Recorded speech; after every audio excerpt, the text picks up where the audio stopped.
देश में संपन्न लोगों की तादाद जहां बढ़ रही है, वहीं गरीब लोग निर्धनता के दुष्चक्र में फंसे लोग इससे निकल नहीं पा रहे हैं। मौजूदा हालात में अर्थव्यवस्था संभलती नहीं नजर आ रही, तो अगले साल पूरी दुनिया में मंदी का खतरा मंडरा रहा है।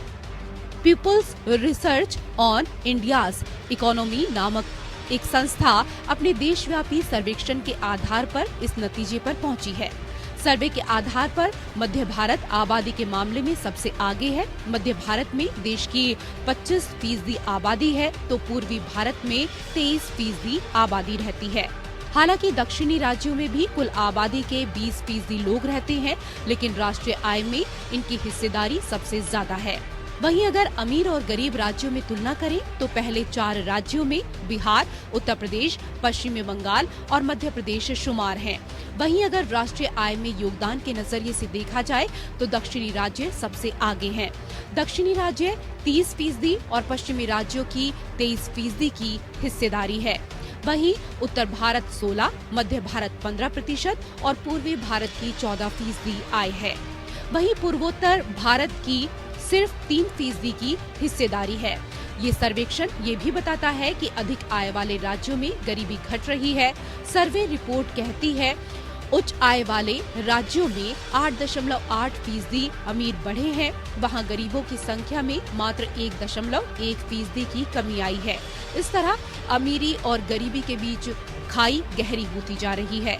वहीं अगर CMIE के आंकड़ों पर नजर डालें तो बेरोजगारी के मामले में हरियाणा और राजस्थान सबसे आगे है। हरियाणा में 30%, राजस्थान में 24.5%, जम्मू कश्मीर में 23.9% और बिहार में 17.3% बेरोजगारी है। सबसे कम बेरोजगारी छत्तीसगढ़ में है, जहां बेरोजगारी दर महज 0.1% है। फिक्र की बात ये भी है कि शहरी भारत में जहां बेरोजगारी दर 8.96% रही, वहीं ग्रामीण भारत में यह दर 7.55% थी। इससे पहले अक्टूबर 2022 में शहरी बेरोजगारी दर 7.21%, जबकि ग्रामीण क्षेत्र की बेरोजगारी दर 8.04% रही थी। नवंबर माह में कुल मिलाकर बेरोजगारी दर 8% रही, जो पूरी तिमाही में सबसे ज्यादा है। इससे भी ज्यादा चिंता की बात GDP में गिरावट को लेकर है। पिछले साल जुलाई सितंबर तिमाही में GDP ग्रोथ रेट 8.4% था, जो इस वित्त वर्ष की दूसरी तिमाही में सकल घरेलू उत्पाद की वृद्धि दर 6.1 से 6.3% आंकी गई। वहीं कोर सेक्टर के उद्योग की ग्रोथ रेट में गिरावट आई है। हालांकि जब दुनिया यूक्रेन रूस युद्ध की वजह से आर्थिक मंदी से जूझ रही है, ऐसे में भारत की GDP दर को राहत की खबर भी माना जा रहा है। Bureau report APN।